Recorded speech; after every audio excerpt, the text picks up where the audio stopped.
We're back from our break on week 2, and we're starting the second lecture for week 2.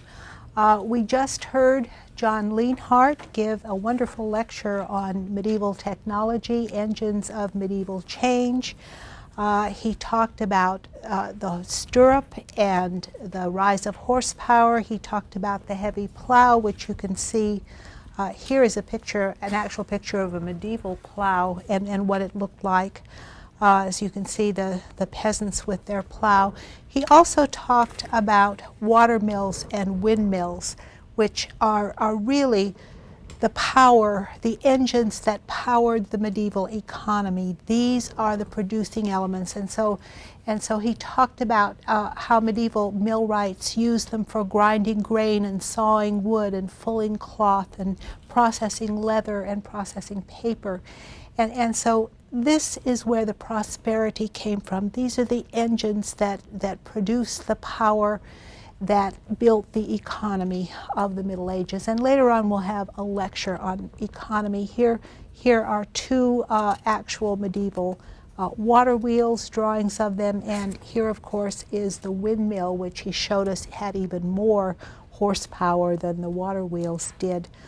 One of the interesting inventions that he didn't mention, he mentioned a lot about the Cistercians and Benedictine monasticism, but he didn't mention this little invention that the monks invented. This is a distilling apparatus, and in fact the monks were the one who discovered how to make alcohol of all kinds, so that in the Middle Ages they graduated from wine to hard liquor like brandies and liqueurs, and that's why liqueurs are called Benedictine and Chartreuse. Those are two medieval monastic orders because they distilled those kinds of liqueurs. Well, do we have any questions on the lecture that we've just seen, or anything to do with the class? We have just a moment that we can answer any questions. Those of you off campus, if your mics are connected, if you have any questions. Yes, I have a question. It's Stacy Edwards from West Camp. West Houston, yes, we hear you. Yes. On the computer, and I know this is off the subject a little bit, but a couple of us here are having problems getting on. When I go on, I get a protocol message. Do you have any suggestions on how to get around that? On the website? Yes, ma'am. Okay, I suggest you call the helpline, the U of H helpline, and that's 743-1411 to help you get on. Refer to your notes from last week's lectures for the web address, and I know some of you have gotten on with no problem because I had some students test it for me to see if they could get on. If you registered late, if you registered after the orientation August 19th, chances are I don't have your password on there yet because I have not gotten the list of the updated list yet. All I have is a list of the students before that orientation. So be patient. As soon as I get the list, I will type it in. And keep trying. Thank you. Okay. Any other questions? Yeah. Dr. Vaughn, I noticed on the website you mentioned an orientation. I was unaware of this orientation. Yes. Okay, the orientation was for the KUHF students. They are supposed to have one face-to-face meeting with me, and so you KUHT students who did not come to the orientation, you need to come to my office. I have to have a face-to-face meeting with every student at the beginning and at the end, so that's why they have to come and take their final exam off campus. Sorry to confuse you. That's one of the problems of teaching multiple courses. Okay, any other questions?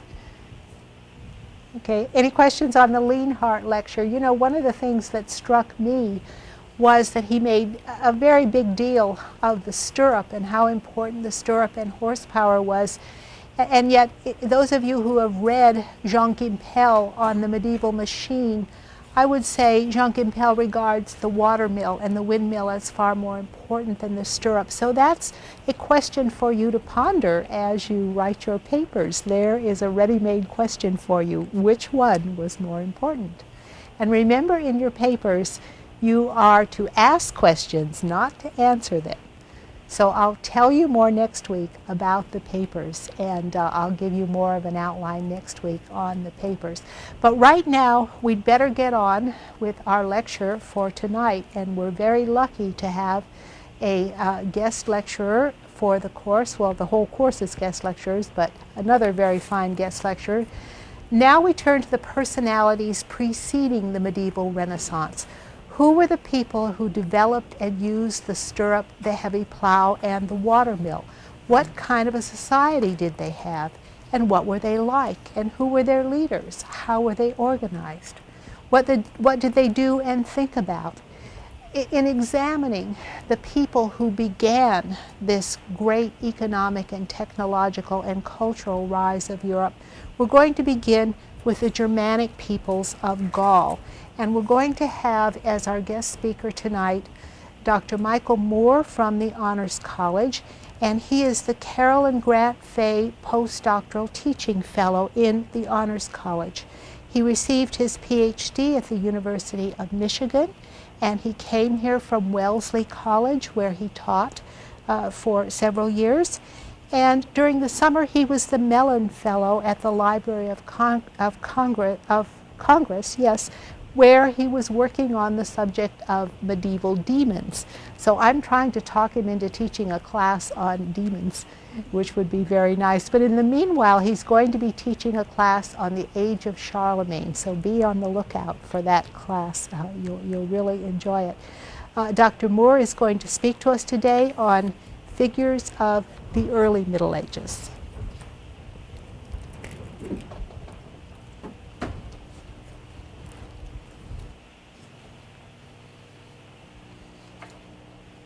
Hello. You need to put your book on the square. Yes. I have before me the task of covering the period from the fall of Rome, the traditional date of which you may know, which is 476. And it's a good one of those, I think, one of the few dates really everyone should memorize. From 476 roughly to the year 1000. And I felt that in trying to present to you such a huge range of material in such a long period of time, that I think it's always best to try and be as specific as possible. And in order to do that, what I decided to do is to focus on certain individuals. Not because I think that history is primarily driven by individuals, but I certainly think that they have an important role to play.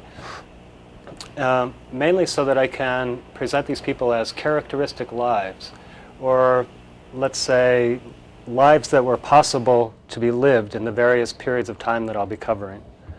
So, to begin, I'd like to start by taking a look at the Roman Empire at its height. And I can only focus again on just a few details of the history of Rome, but there are a couple of things that I think it's worth keeping in mind as I go forward. First, as you can see on the map, the Roman Empire, I'm sure you're familiar with this basic shape, and this particular map covered a huge extent of territory. The Romans felt that their empire had come to incorporate most of the known world. Or I think more accurately what the Romans would have said if you asked a typical Roman. Not exactly the whole known world, but all the best parts. This is how the Romans felt. And at the center of the best parts of the world, the world that they had come to dominate, was the Mediterranean. The Mediterranean was the heart of the Roman Empire. In a way, you could say it was more truly the heart of the Roman Empire than was the city of Rome. Certainly by the time we get to the end of the Roman Empire, the late Roman Empire, Rome, the city itself, had come to lose a lot of its prominence within the empire. The weight had begun to shift toward the east, and I'll say something about that in just a moment. Now, to understand how the Roman Empire was able to incorporate such a huge territory, such a really diverse span of territory, various peoples, it's helpful to realize that the Romans had a special genius for incorporating the peoples that they conquered. The best way to think of this is that they were able to recruit native local elites. So, for example, in Spain, the Romans didn't simply impose people from the city of Rome on the Spaniards, but they drew upon local native elites, people who had themselves seen that the path to preferment, the way to get ahead in the Roman world, was first to become Romanized and then to take the empire very seriously, to take the ideals of the empire seriously. So there's this first point, that there were regional local elites that were really the governors of the empire, the people who ran it day to day. Secondly, the Romans allowed their regions to have their individuality. They were not troubled by the fact that various regions had a kind of local patriotism. And if you view this patriotism, this local allegiance of people to their own territory, their own way of life, the way it is drawn into this huge power structure is through the local elites who themselves have been incorporated into the empire. So there's a sort of transference of local energies and local interests into the larger world of the empire in that way. Something else to think about the late Roman Empire is it had a fairly simple social structure with huge divisions of wealth. That division of wealth is what made it so simple in a way.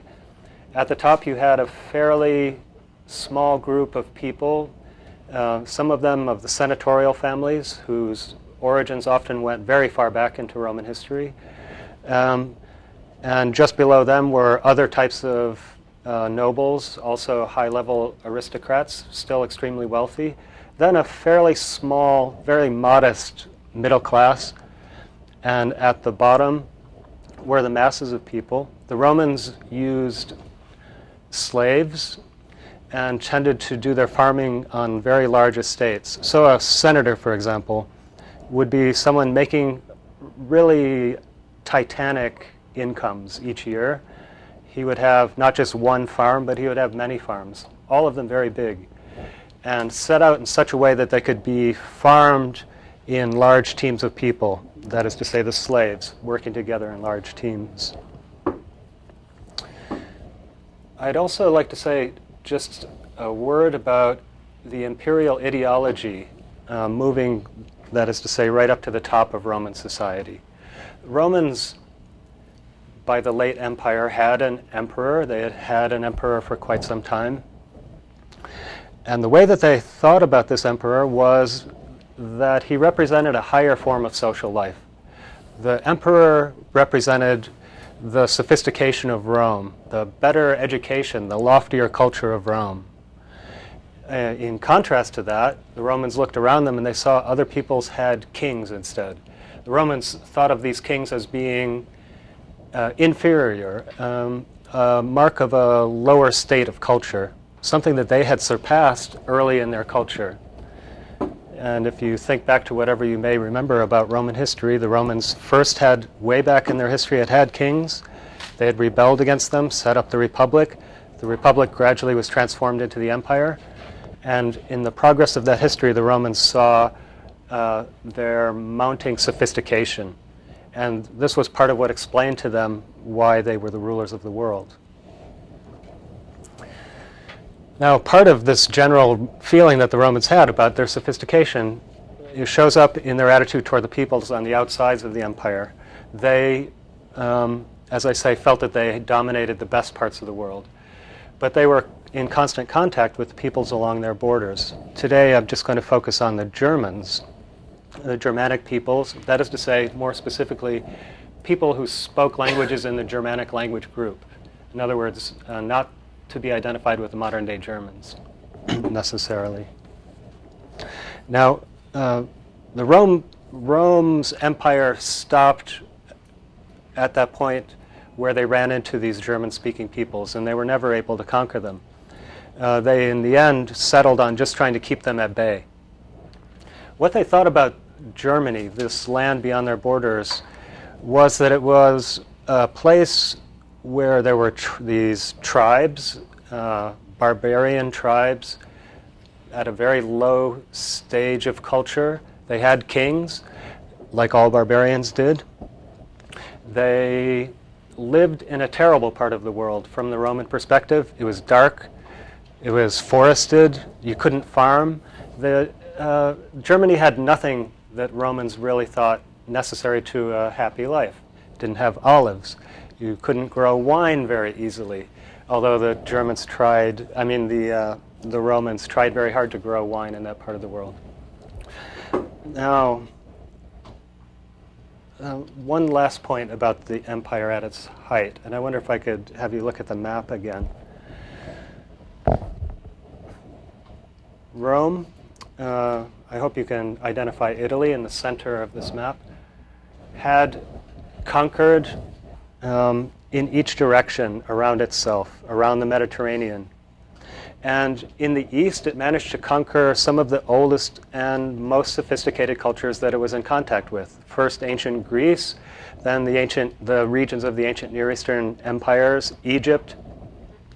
And in this case, in these regions, in the Eastern Mediterranean, it was conquering very highly developed urban cultures, cultures whose civilization was based in cities. In the West, on the other hand, in North Africa and also in Western Europe, Spain, and the region called Gaul, which I want to point to briefly because I'll be saying something more about that. Gaul is here, roughly the region occupied by modern-day France. Here they were dealing with a region in which even agriculture was not highly developed, an area where there were very few towns and almost no cities. The contrast, in other words, between the Western and the Eastern Empire was very great, and by the late Empire, Rome's attention was really focused on the East, for very good reason also. Now, despite the Romans' disdain for the Germans that they were confronting on the borders of Gaul, they had come to rely on those peoples. They were hiring them, in a sense, allowing them to enter the empire and to settle along the border to form a defensive line against their relatives, so to speak. These peoples were known as the Federati. I've got a couple of terms that you may want to know how to spell that I've put here. The first one, Federati, you may be able to see that it's related to the word federation. It means allies, official allies settled within the empire to serve as military forces for the empire so that the Romans didn't have to do it themselves.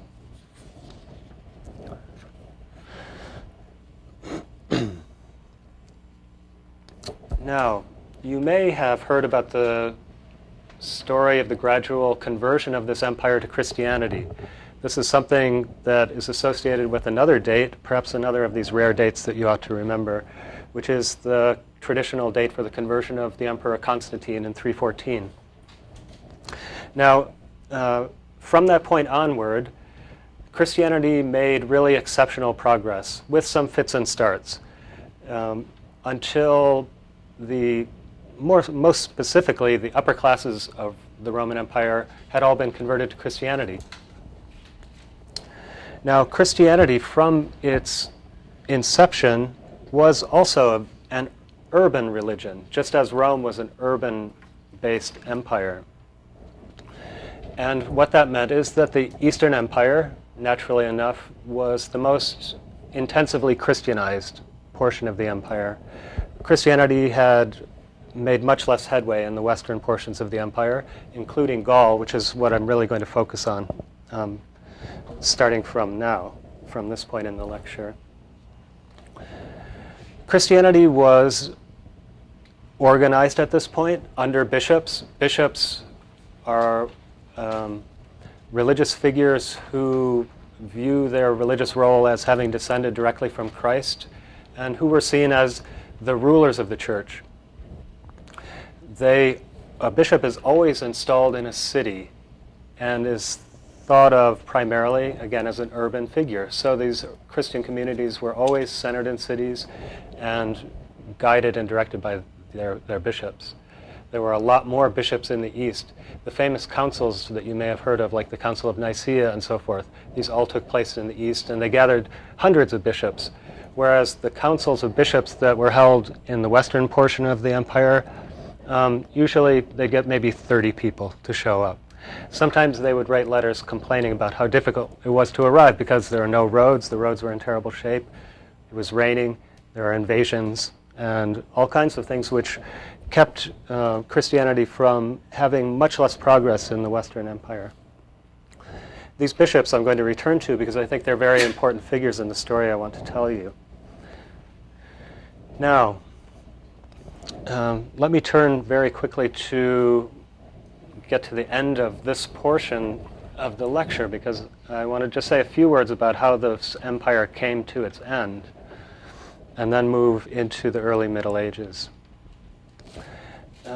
This can really be traced to the 4th century, and almost the entire 4th century was for Rome a period of crisis. First of economic crisis. In other words, there was a huge depression, economic depression, that affected the entire empire. At the same time, and probably not unrelated, the empire was facing new and more powerful threats from these enemies that were all around its borders, some of them very powerful, especially in the east. The worst shock of all came in 410 when the Goths, who, if you look at this map just for one more moment, you will find, I don't know if you can see them here, the Goths begin their career here. They're a Germanic-speaking people. They entered the Roman Empire in the east. The East had the resources and military power to fend them off and essentially sort of brush them off toward the West. They couldn't exactly repel them. They were unable to repel them from the empire, but they were able to push them to the western part of the empire. And the Goths subsequently entered Italy. They went down Italy until they reached Rome, and they sacked the city in 410. This was a terrific shock to everyone in the empire. First, because the very idea of Rome had become so deeply symbolic to everyone, even though the city was losing some of its importance. People believed that the city was an eternal city. You may still hear from time to time the phrase eternal Rome. And it seemed to people that it may well signal the end of the world. Christians, for their part, had come to see the Roman Empire as being the special sign of God's providence to protect and allow Christianity to spread. That the empire, that in other words, that God allowed the empire to expand in this way, to build roads, to establish postal communications and all this type of thing, precisely in order to help the spread of Christianity. So what could this mean for Christians? Also, they had come to see in Rome one of the most important centers of the religion, which I'll say something about again in a moment.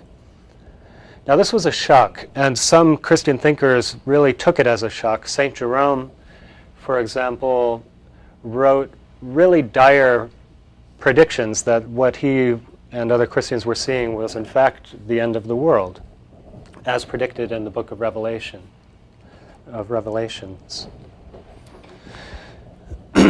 On the other hand, in the western part of the empire, other peoples began to arrive in large numbers and to completely transform life there. There are many of them. I'll just mention a couple of them. One are the Vandals, the Burgundians. Now the Vandals, as you can imagine, had a terrible reputation, giving their name to antisocial behavior ever since then. The Burgundians give their name to a region within France today. And also the Goths, who, having sacked Rome, then began to move north. They divided into two parts. I wish it wasn't such a complicated story, but it is. They divided into two parts, one of which, the more westerly part, was called the Visigoths. The eastern branch of the people came to be known as the Ostrogoths. That's also on my list of unusual names here, the Visigoths and the Ostrogoths.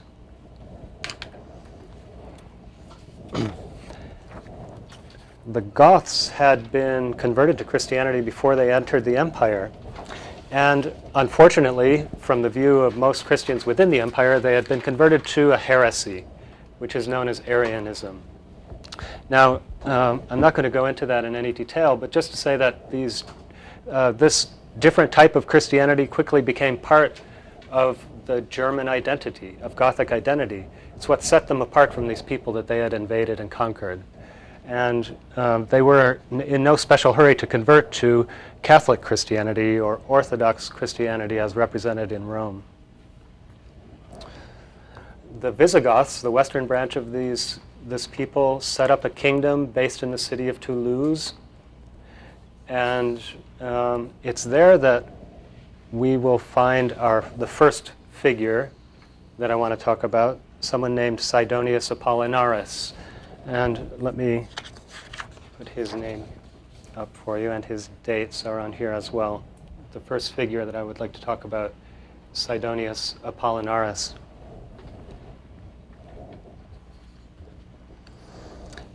He's important because his life really shows the extent of change and the extent of continuity in this period, because both are important factors. He was an aristocrat, an extremely wealthy man who owned many important estates. And we know a lot about his life because of the many letters he wrote. He wrote in what he thought was very fine Latin. If you were one day to read them for yourself, you might find it's Latin that's sort of a pain. I mean, he was trying to show off all the time. But this is maybe the mark of someone who's trying to defend his culture, a kind of rearguard action to make sure that his Latin was really difficult. Now, Sidonius, and in general, Sidonius is not the most lovable person. That's not why I chose him. He was a very important person. Born in 431, he was well-placed, so well-placed that he was able to marry a daughter of the emperor, Emperor Avitus. He was a consul, a prefect of Rome. He was the person in charge of bringing grain into the city, an extremely important position. But in 470, he suddenly changed directions altogether and became a bishop, a Christian bishop, in the city of Auvergne. And he retained that position until his death in 486. That seems significant because it shows the Roman aristocrats, in this case someone who's received the best type of education that Rome had to offer, living in this dramatically changed world and beginning to see his own hopes for the future as lying with the church. And I think you could also say that taking his upbringing as a Roman aristocrat, what you do as a Roman aristocrat as you're growing up is you learn how to govern. You learn how to not merely govern, how to govern an empire. And he was able to take that same batch of abilities and talents and redirect them toward the church by becoming a bishop. Now the reason for that is that bishops had become, as the Roman civil institutions began to disappear in the West, bishops increasingly came to be the only leaders on hand for Christians and Romans to look to. As the empire was facing all these crises, it pulled all its resources back to protect the East, to protect the important parts. They essentially abandoned the West. And these people, in looking for leaders, often found people like Sidonius Apollinaris. In his lifetime, he saw Gaul taken over completely by Germanic kingdoms. And in 476, as I mentioned at the outset, he saw the last Western Roman emperor deposed and replaced by a Germanic king. Now, what is very interesting about Sidonius, and if you read his letters, you can find them in translation. You can spend many interesting hours reading them, actually. You see someone who's living in a world that's been totally transformed in just a few years, and yet he seems completely at home, totally self-assured about everything he sees and everything he's doing. Now, if you could bring me the books in that backpack, I could actually read one of the letters of Cydonicus that I had planned. Cydonicus's letters were intended to be elegant literature. He knew that people other than the recipient would be reading them. He knew also that they would be preserved, and he intended them to be preserved. And I mentioned they're a bit much. Maybe, thank you. Maybe they're a bit, they're trying too hard to be good literature. In this letter, Cydonicus is describing to his friend what one of these Germanic kings is like. Now, since he's the head of the Christian community, he's often in contact with this person. Thank you. You have often begged a description of Theodoric, the Gothic king, whose gentle breeding fame commends to every nation. The translator is trying to capture this special flavor here. Well, he is a man worth knowing, even by those who cannot enjoy his close acquaintance, like me, Sidonius of Paula Norris, who gets to see the king all the time, of course. He's constantly boasting that way. So here's his description. And first, as to his person. He is well set up, in height above the average man, but below the giant. His head is round, with curled hair retreating somewhat from brow to crown. Just somewhat. The eyebrows are bushy and arched. I appreciate that because I always wished I had bushy eyebrows. When the lids droop, the lashes reach almost halfway down the cheeks. He's also given to exaggeration. The upper ears are buried under overlying locks after the fashion of his race. The nose is finely aquiline. The lips are thin, not enlarged by undue distension of the mouth. Every day, the hair springing from his nostrils is cut back.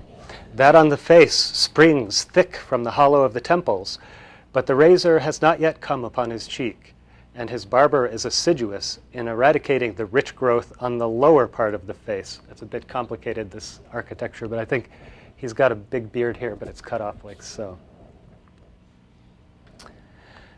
Now for the routine of his public life. He goes on to describe how muscle he is, how many muscles he's got, how his ribs are so strong, and he's got nicely shaped ankles, and he goes on at some length.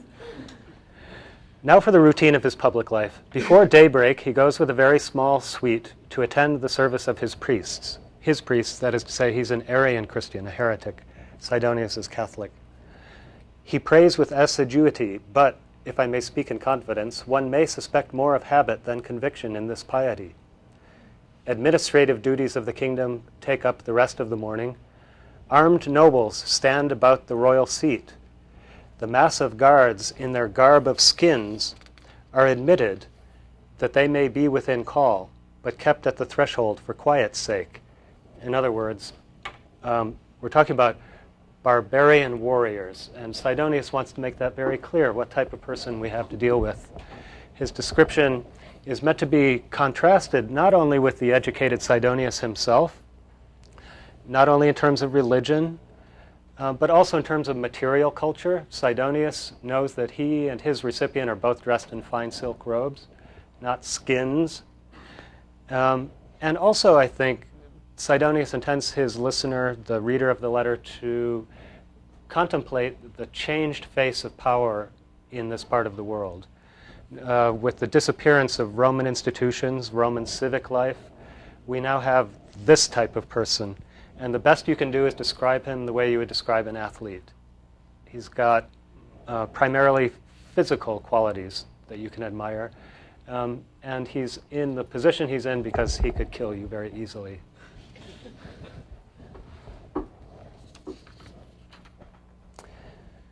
Now, I'd like to speak about another of these peoples, the Franks. And this brings us to northern Gaul. The Franks, the name is spelled just as it sounds, were also settled as foederati by the Romans within the empire. They then began to expand into northern Gaul in the 5th century. Now, first, actually, I've fallen behind in my picture showing, so let me show you a couple of pictures here. This picture shows some Roman soldiers, late Roman soldiers, I should add, on the left. On the right, you can see a typical German warrior. You can see he's got long hair, and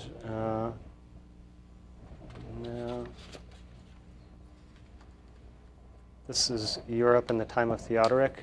I think it's worth pointing out also that in the east here, that the Roman Empire continued. These people continued to think of themselves as Romans, even though they no longer were in control of Rome.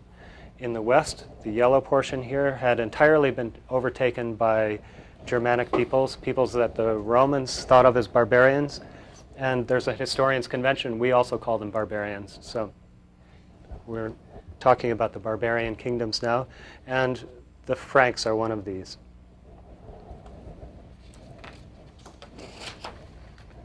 On the left, you can see one of these barbarians that I'm talking about, a Frankish warrior.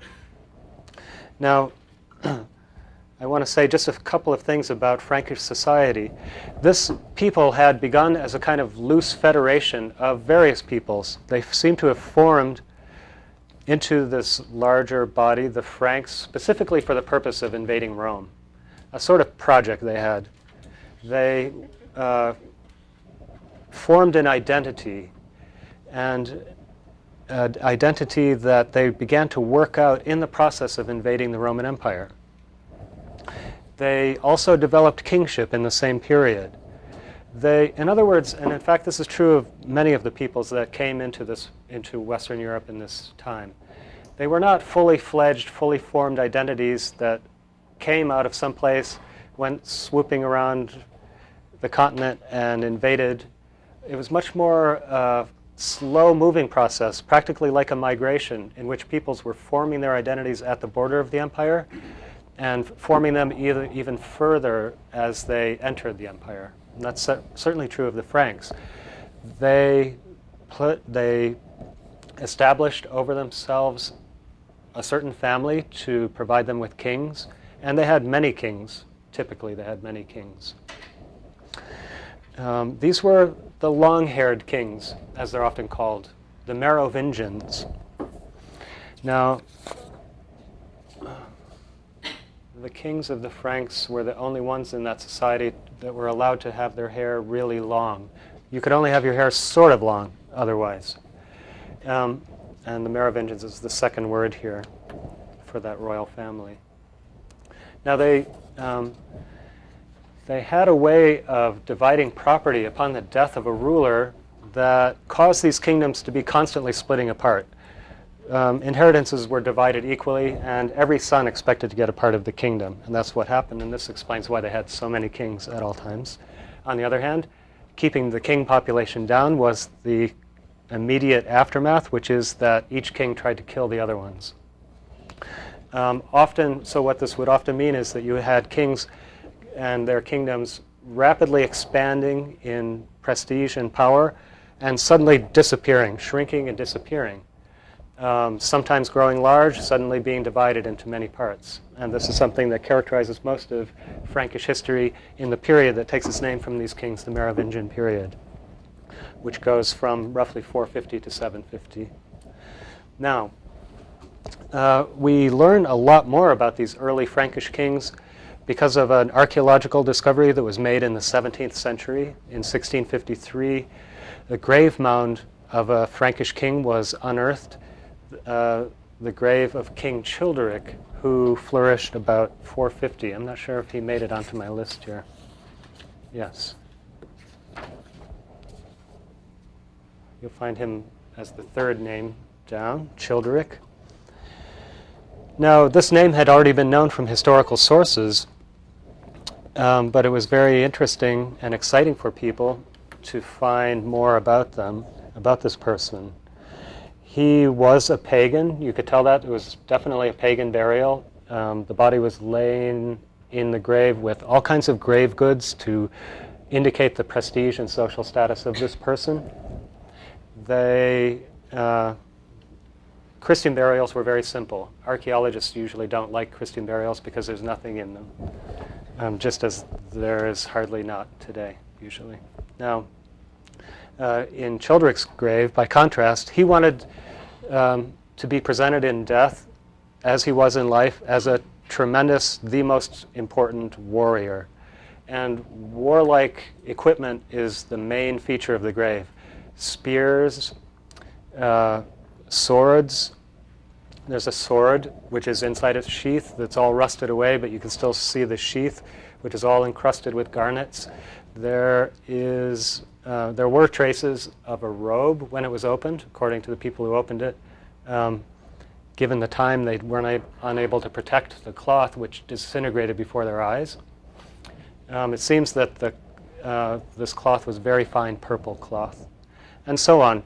A wealthy man and a warrior. That was the main message to be gotten from King Childeric in death, and probably the same message you got seeing him in life. Now, all of the barbarian kingdoms, I've mentioned two of them, the Frankish kingdom, the Visigothic kingdom, based in Toulouse, I mentioned.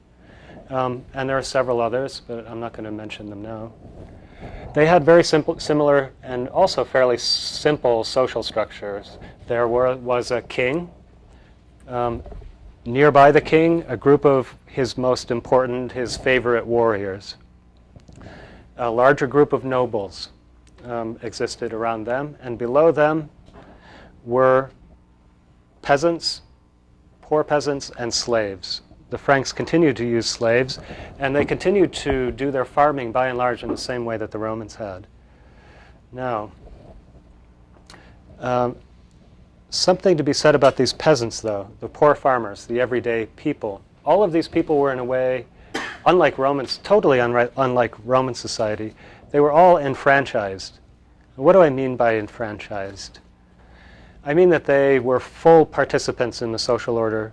They gathered to make all the important decisions. They helped to remember the law. The law was existing only in an oral form, and they were all in charge of remembering it. The reason that they had this ability was because they were all warriors. In other words, they were able to demand these rights because of their contribution to society, which took the form of warfare. Excuse me. Now, the Franks were ferocious, terrifying to other people, and at this point they appear as triumphant invaders, rapidly expanding their kingdom in northern Gaul. But at the same time, I think we have to look at them as a people undergoing very rapid change. And this is something that we can see around us in the world today. Peoples whose whole societies in which something basic about their way of life has changed. I'm sure you could think of an example. What happens in such situations is that identities of people begin to change, and that's the case with these Franks. Now, what they found, though, within Gaul, as they began to expand and conquer it, were the bishops. The bishops hadn't gone anywhere. They continued to exist as very important rulers of their cities and governors of the Roman Christian communities. And these bishops were able to have a huge, dramatic impact on the Franks in terms of Frankish political ideas and so forth.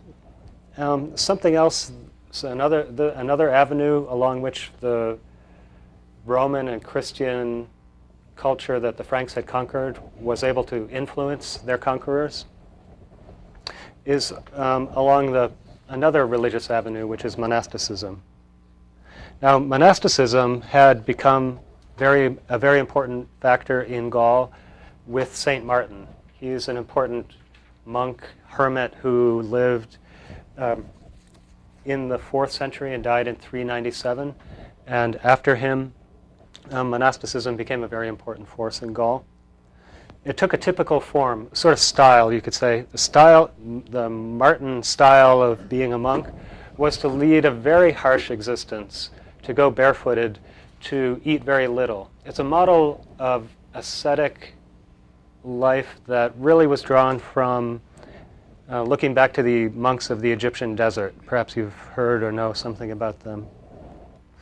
Now, this monastic ideal also appealed to the top level of Frankish society, in particular to royal women. Royal women often they had quite a bit of property that they could handle on their own, And they often used it to, not infrequently used it, to establish monasteries and to enter those monasteries and, no surprise there, govern those monasteries. And I would like to turn to one such lady. She is, in fact, a Roman, though, not a Frankish.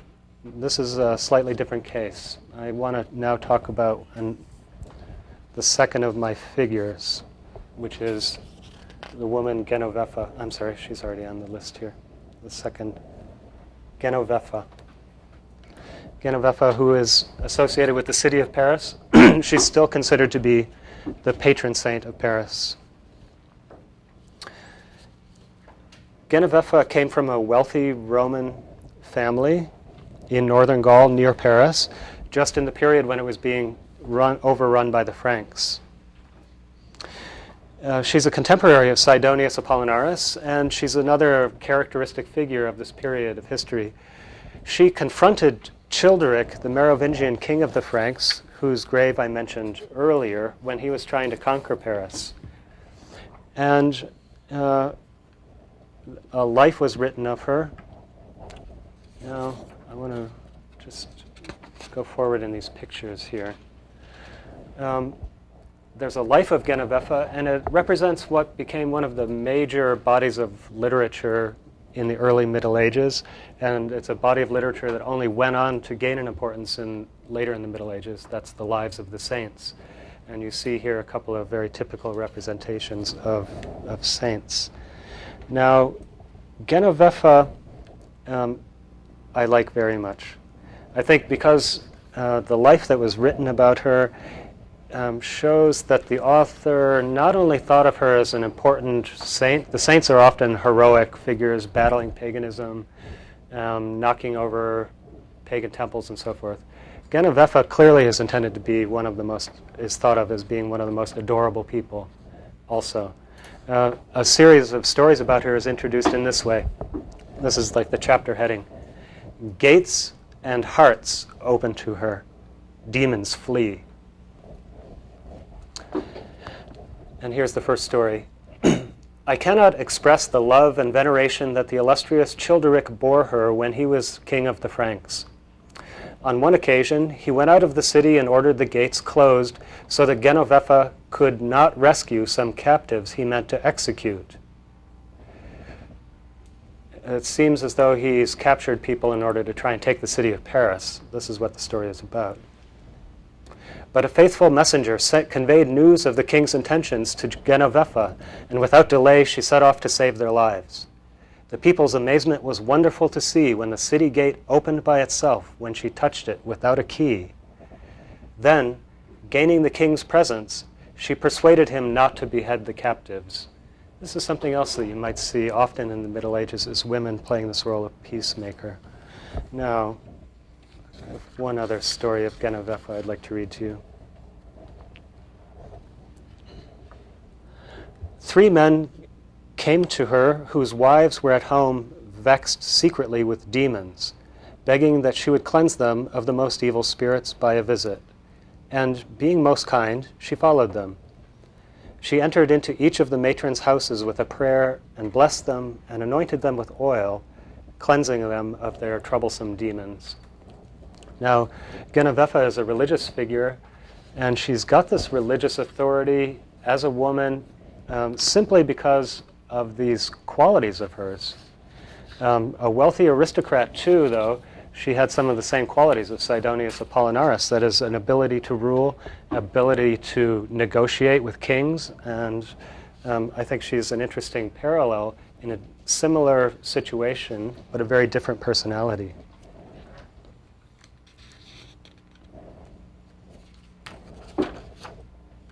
Now, in this next map, you can see the Frankish kingdom greatly expanding, and this is because the Franks, in a great battle, went to war. All of these kingdoms that entered the empire were competing with each other.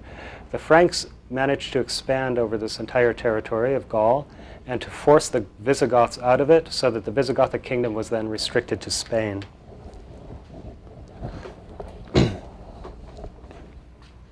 This is something that happened early in the 6th century.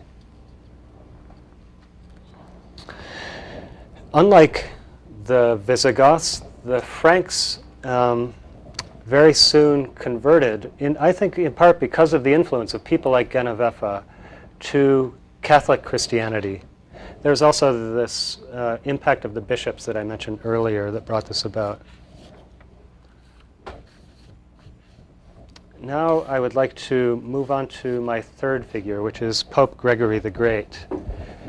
He was the Pope in this period. Those dates are the dates during which he was Pope. And he shows the continuing prestige of Rome, which has still in the backdrop is the history of Rome, which is so important to people, but it's taken on an increasingly religious meaning. And also, people believed that the Bishop of Rome was the successor of Peter, and Peter was the chief of the apostles, and therefore the Bishop of Rome, by extension, was the chief bishop, and viewed as the head of the church by all Catholic Christians. Gregory was, again, like Cydonia, highly educated. He was from a senatorial family. He's from the very topmost level of Roman society. He became increasingly interested in the religious life, and he took his very nice villa, his home, and turned it into a sort of private monastery. And here he lived a life of quiet seclusion, just studying his religious books. That wasn't to last very long, though, but because his way of life caused him to gain a reputation for holiness.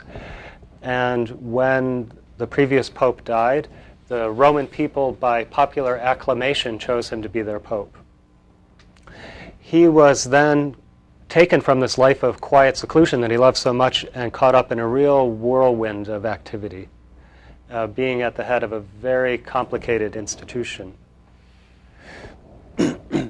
Gregory's attention, I think what makes Gregory so interesting to me as a biographical figure to illustrate this period, is that his attention was almost exclusively drawn to the north. Previously, the popes looked to the east. The east is where all the bishops were, where all the cities were, where all the wealth was, where whole big populations were Christian. Gregory instead turned his attention to the north and to these barbarian kingdoms where there was very little Christianity. He was very interested in seeing these peoples Christianized. Now, I mentioned that the Goths were Christian, but they were heretics. In fact, just the year before Gregory became Pope, though, the Visigoths were converted by bishops within Spain to Catholic Christianity, and Gregory may have seen that as a hopeful sign. The Franks, as often in these societies, Christianity sort of began at the top. First, the royal family might convert to Christianity, but it took some time for Christianity to move further down into the lower levels of society, and this is something that Gregory was very interested in. He very carefully paid careful attention to missionary activity all across this Western Europe and even as far away as England. If you ever read the history of Bede someday, you'll find some letters by Gregory the Great in there directing the missionaries in England. Gregory was also, given his background from a senatorial family, a very active and very effective administrator. He wrote lots of letters, mainly, a lot of his directives took the form of letters that he sent to people. He also was very interested in worship, Christian worship. He believed that it should be very clear, that people should always know what's happening, that it should always be the same, it should be orderly, and also that it should be beautiful. And it's from Gregory the Great that Gregorian chant takes its name. He sought to regularize the chanting of the liturgy in the course of the Mass, of the Christian Mass, the Christian service, church service. He was also an important author. Probably his most successful and widely read book in the Middle Ages is called Morals in Job. In this book, which he wrote, it's a huge book, very daunting to look at. he attempted to show that all Christian morals could be found in the book of Job. Another book that he wrote, which I think is his most important, is called The Pastoral Care, which is a handbook for bishops which shows them how to guide and rule the Christian community. And it's a book that I think you can still read with profit if you ever find yourself in a position of authority, which I expect of almost all of you. So, I can see this on your faces. You all look like Roman senators out there. Also in this passage, I think you can see how Gregory felt about the loss of his life of quiet seclusion. Very frequently, when the office of rule is undertaken, the practice of good deeds is relinquished, though it had been maintained when life was undisturbed. For even the unskillful seaman can guide a ship on an even keel in a tranquil sea, but in a sea that is tossed with tempestuous waves, even a skilled seaman is greatly troubled.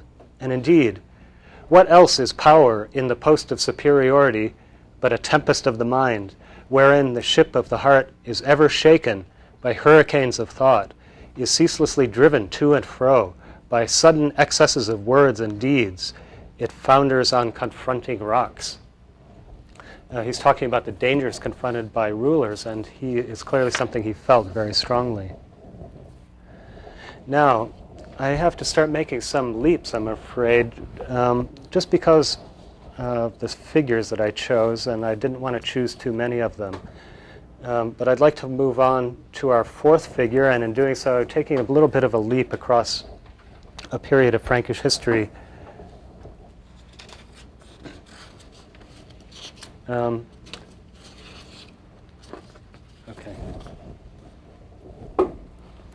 Now, the Frankish kingdoms, I described the way that they would expand and contract, the way they would have many kings, and these were the long-haired kings. In the course of the 7th century, and definitely by the end of the 7th century, the royal family, the Merovingians, had sort of fallen into decline. They were beginning to lose their prestige and appearing to most people as mere figureheads. In part, this was a result of the rise of another figure within the kingdom, someone called the mayor of the palace. Initially, a sort of figure whose job it was to guide the armies into battle. The mayor of the palace came to be a very important position, and it was dominated by a particular family, the Carolingians, who eventually became so powerful that they were able to kick out the old dynasty and replace it. This is something that happened in 751. And one of the earliest of these Carolingian kings of the Franks was also one of the most famous. This is Charlemagne, whose dates are 768 to 814. And his dates are here. And the way to spell it also, you can see that. Charles' life was described by his biographer Einhard as a very impressive man, very vigorous, a hardy warrior, a lover of roasted meats, someone probably who really would have liked Texas cuisine, I think. Probably would have liked the beer drinking. I think he would have fit right in, actually. He did not allow his daughters to marry, Einhard says, because he loved them so much and he didn't want them to go away. Some historians say he did this in order to avoid creating dangerous allies and ultimately rivals. I found a lovely picture here which shows you what these daughters might have looked like. A group of Frankish noble women. Now, I really prefer Einhard's explanation, I think. I mean, how can you actually prove why? I think it was because he loved his daughters. Now, through Charlemagne was, as I say, extremely impressive. He was able to terrify people. And that's one way, as you know, of getting people to do what you want. He was an extremely effective king. He was able to build up his armies, the Frankish armies, into a very powerful force that no one in the vicinity could stand up to. Now, I think it's interesting to observe that Charlemagne's conquests, which he soon began to undertake in almost every direction, literally in every direction that there wasn't an ocean, he started to conquer his neighbors. he undertook these conquests apparently without any consideration for what we would call geopolitical sense. In other words, he very soon built up a large empire. Now here, on this map, you can see it here in this color. This has now become all part of a much expanded Frankish kingdom. And in the middle of it, you have obstacles. For example, well-known obstacles like the Alps, the Pyrenees, the Rhine River. That's why I say it didn't really make geopolitical sense. It made another kind of sense. It made religious sense. Now, Charlemagne was also a very curious man. He was interested in clerical culture, that is, the culture of his bishops. He was interested in the books that they could read and show to him. Einhard mentions that one of Charlemagne's favorite books was Augustine's City of God. Charlemagne learned to read, and he gathered a group of scholars at his court, religious-minded scholars and theologians, and these people began to propound a new ideal of kingship to him, which he took very seriously. They thought of kingship as a religious institution, and they saw the role of a king like Charlemagne as being an important religious role. They identified the kingdom with the church, and they argued that to expand the kingdom was also to expand the church. It was a very powerful idea, and I think it's this religious ideal that really overrode the geopolitical concerns that Charlemagne or any other war leader might have had in trying to conquer and then to rule such a really large and ungainly empire. Not too surprisingly, though, this empire was very difficult to govern, and it soon... Now here's another view of this empire I'd like to show you. It is very large, and it was very difficult to govern. It contained a host of different types of peoples. The barbarian kingdoms, the various peoples who had moved into this region were still there. So were those people who thought of themselves as having a Roman background. And it had these physical, its sheer physical extent, the amount of time it would take you to ride a horse from one end to the other created difficulties of administration as well. Not too surprisingly, on Charlemagne's death, in the absence of this really dramatic figure, this empire began to fall apart almost immediately. His son, Louis the Pious, attempted to maintain the imperial ideals that had been developed in this court group of scholars. I think this picture illustrates very well the religious ideals that were being fostered and which exemplified the way the Carolingian Empire was conceived of. This actually shows Christ. It's a picture of Christ in majesty. It shows Christ as being a very formidable and stern judge of the world, and occupying a position that the ruler sought to emulate directly. Here, in fact, is a picture of a Carolingian king. He is seated in the midst of a city, and one very persistent image that this circle of court scholars had was that the king lives in this city that can be called the city of God. The people who build and maintain that city are the bishops. And bishops had an interest in promoting this vision of the empire as well. Now, Charlemagne's descendants clung to this religious idea, this idea of the empire, even while they were busy tearing the empire apart.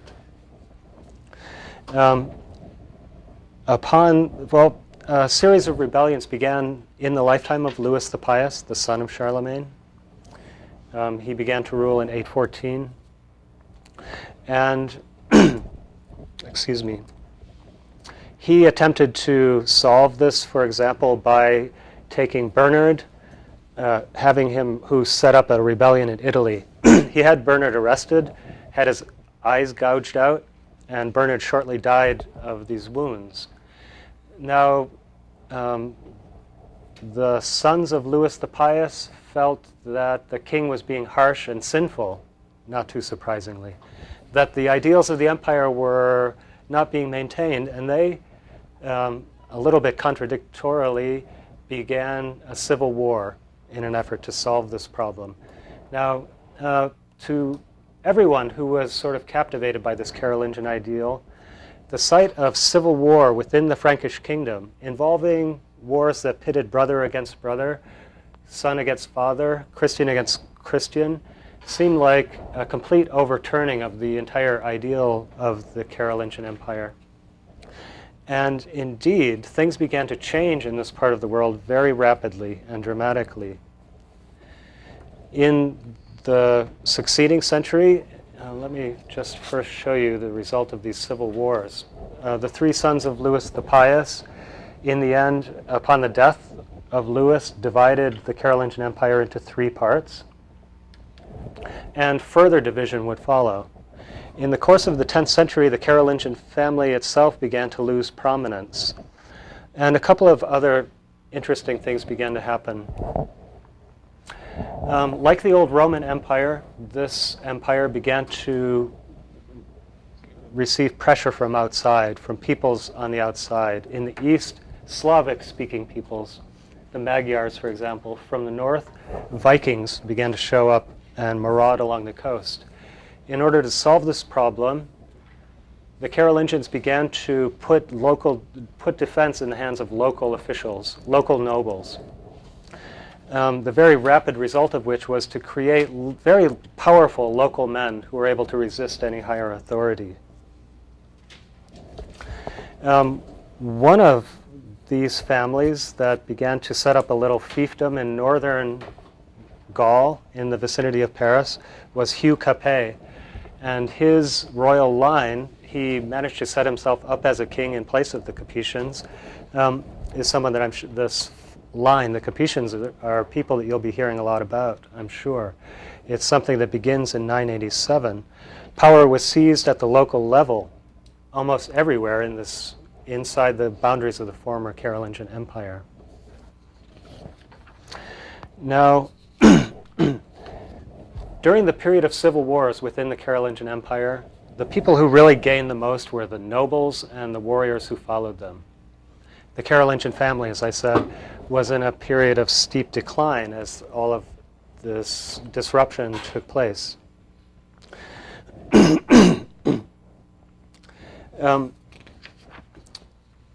The net result was a localization and a privatization of power. The Carolingian Empire had provided itself with a really lofty religious idea that backed up the idea of having an empire, the idea of having unity, the idea of always expanding, and to think of your warfare as a type of missionary activity. In this new scene, you had people seizing power on every hand. Anyone who was able to fortify a house, anyone who was able to gather a band of soldiers, was able to set up a little private kingdom, in effect. And it's something that took place at first on the borders of the empire, but gradually all across the empire, the lands of the former empire, I should say. Now, I'd like to come very rapidly again to the last figure that I want to talk about. Now, I've been talking about the 10th century as a century in which the Carolingian family lost control and power fell down to the local level.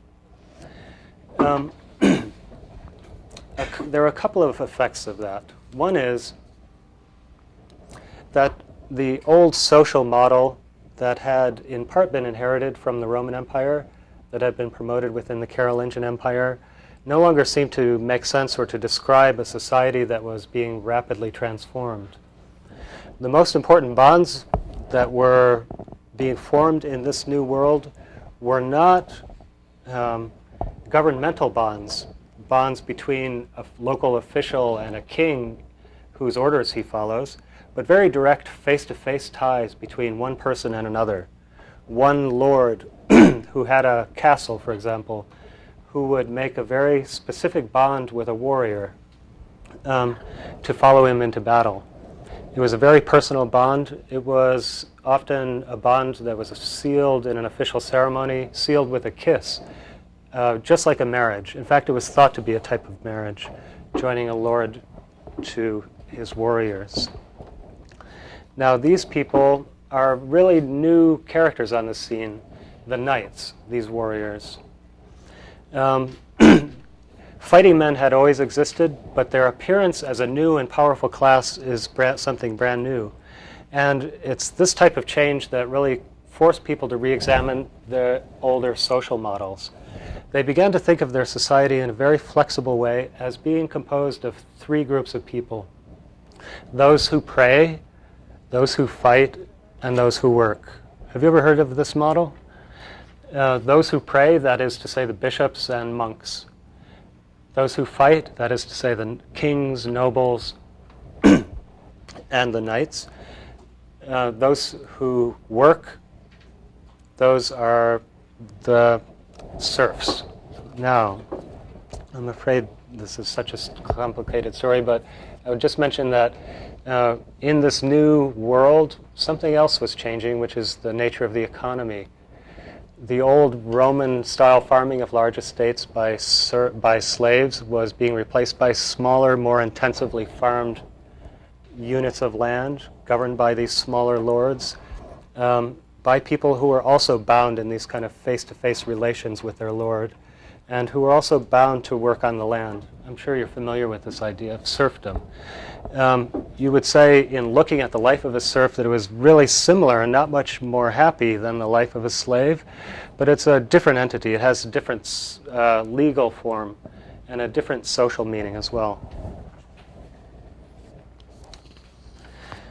So let me turn now to the fifth and last figure that I wanted to speak about, which is Gerbert, who later became Pope Sylvester II. He became Pope in 999,